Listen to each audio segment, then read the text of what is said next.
Hello, my friend, and welcome to Pro Wrestling Daily. My name is Aaron Machbitz. Let's talk about the August 11th edition of WWE Monday Night Raw. I enjoyed this episode of Monday Night Raw. Two matches stood out to me the most, which is Rusev and Sami Zayn and Io Sky and Roxanne. I would absolutely love to see a long-time feud between Io Sky and Roxanne. Roxanne Perez is incredible inside the ring, still very, very green in terms of longevity in the WWE, but not green in terms of being a professional wrestler. I've known Roxanne for a while. We wrestled together on the independent scene in Texas. She's been training since she was like 13 or 14.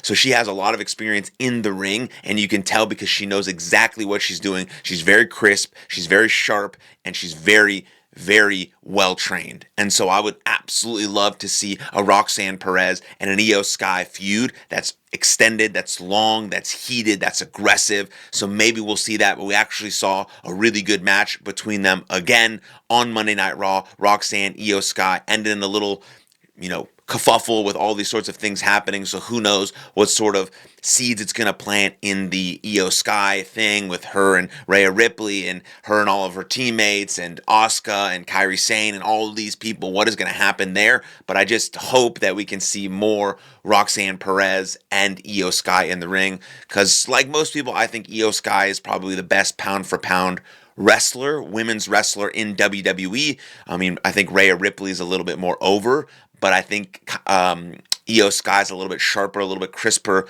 in the ring. Both incredible, both going to main event WrestleMania. Well, according to Paul Heyman, he thinks that with the right storyline, Rhea Ripley will main event multiple WrestleManias, and I think that's probably true. Rhea Ripley, every time her face is on screen on Monday Night Raw, the crowd goes nuts. Every time her music hits, every time she walks down the aisle, like, people go nuts. They love her. She has some sort of deep connection with the crowd, Rhea Ripley does, and it's absolutely incredible. But I love watching Io Sky wrestle. I love watching Io Sky and Roxanne Perez wrestle. It's absolute magic. So hopefully that's something that can continue, and we can get sort of a deeper feud. And we saw a very confused Bayley. I sort of like this side of Bayley.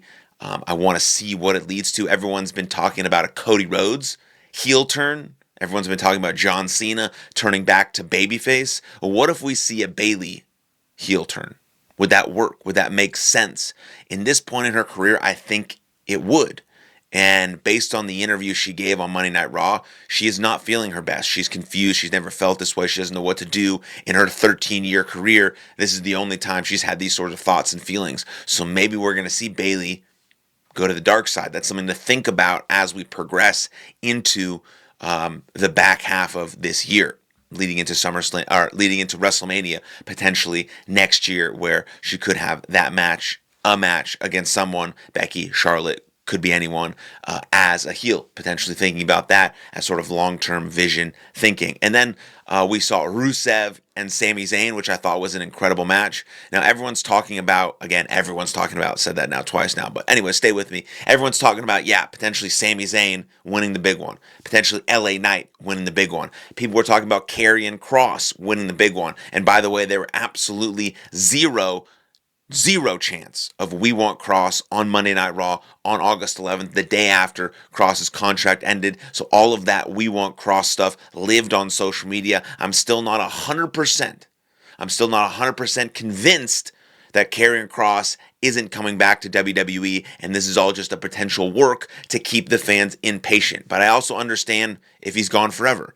He really upset some people backstage. I don't think he's like a top guy. He's been in almost every company, and there's been a ceiling for him because his wrestling ability is lackluster. But he is a great person. He's an inspiration. He really catches on with the fans. He has an organic reach, right? He was happy to be in WWE. He was a bit over, so it's surprised that he didn't stay, but we'll see what happens. We'll see where he goes. I'm about 90% sure that he's not coming back, but there's still a little bit of me, sort of the wrestler brain in me that says, this could still be a work. They might be developing like this faction outside of WWE to bring back to WWE as sort of this like disgruntled workers type thing with Karrion Kross and Braun Strowman and all these people that got let go. It's all been part of a work, and they're all going to come back and take down WWE. That's whatever. That's my random thinking for you guys right there, my rumor mill thinking for you guys right there. But there was zero mention of Karrion Kross. So people are like, Sami Zayn, LA Knight, Karrion Kross, these guys are the top guys. They're future world champions. I don't think any of them, especially not Karrion Kross, but I definitely don't think Sami Zayn or LA Knight will win a world heavyweight championship. But I think a guy that is capable of winning a world heavyweight championship is Rusev. I mean, you watch Rusev wrestle, he's got great facial expressions. He's mean, he's vicious, he's talented, he's good in the ring, he has athleticism.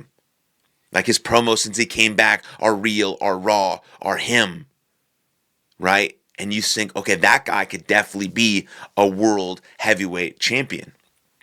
And so my vote out of everyone that's on the WWE roster right now, it's a Rusev over a Sami Zayn. It's a Rusev over an LA Knight.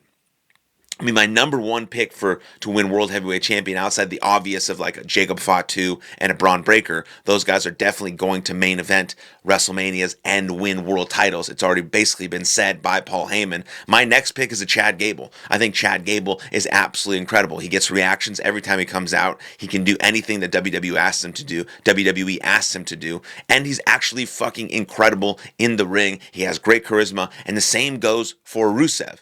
It's Rusev Day. Rusev has done anything that WWE has asked. He spent some time in AEW, wasn't great, back in WWE, and this version of him is really, really strong, really powerful. His facial expressions, his emotions, his intensity in the ring, his promo since he's been back. I mean, my vote is for Rusev. I don't ever think it's going to happen. I don't think Rusev is ever going to be a world heavyweight champion because not everyone can be a world heavyweight champion and not everyone can be in the top spot. But him and Sheamus will fight forever, and we will see them fight and clash in Paris. But I just wanted to give Rusev his flowers while we're here. That match with Sami Zayn was great. I think Sami Zayn has reached his peak, his ceiling. Some people think he needs a character change. Some people think he sucks. Some people think the underdog thing is great. Some people think Sami Zayn is going to win a world title at WrestleMania next year. There's just too many guys. There's too many guys. I mean, if Braun Breaker and Jacob Fatu are the next ones, and you still have Rhodes and Drew McIntyre and Reigns and Punk and Rollins all in the picture, where do they fit? And then Brock Lesnar's thrown in the mix?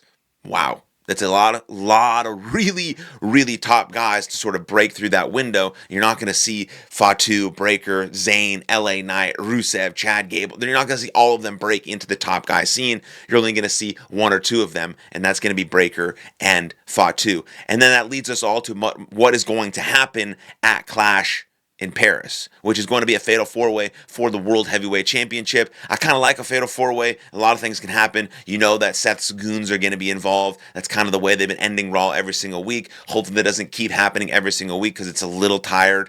It's a little bit just repetitive, but I think it's something cool is going to happen at Clash in Paris.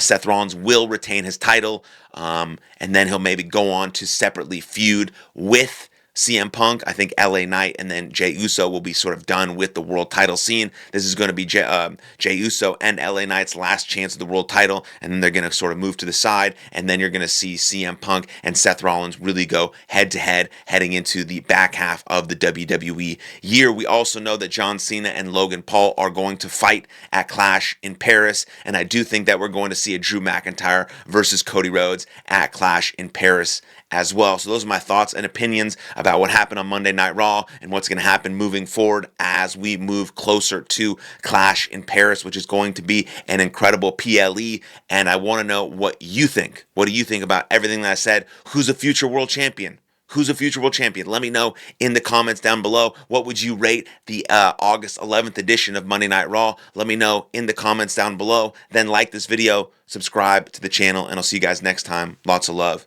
Cheers.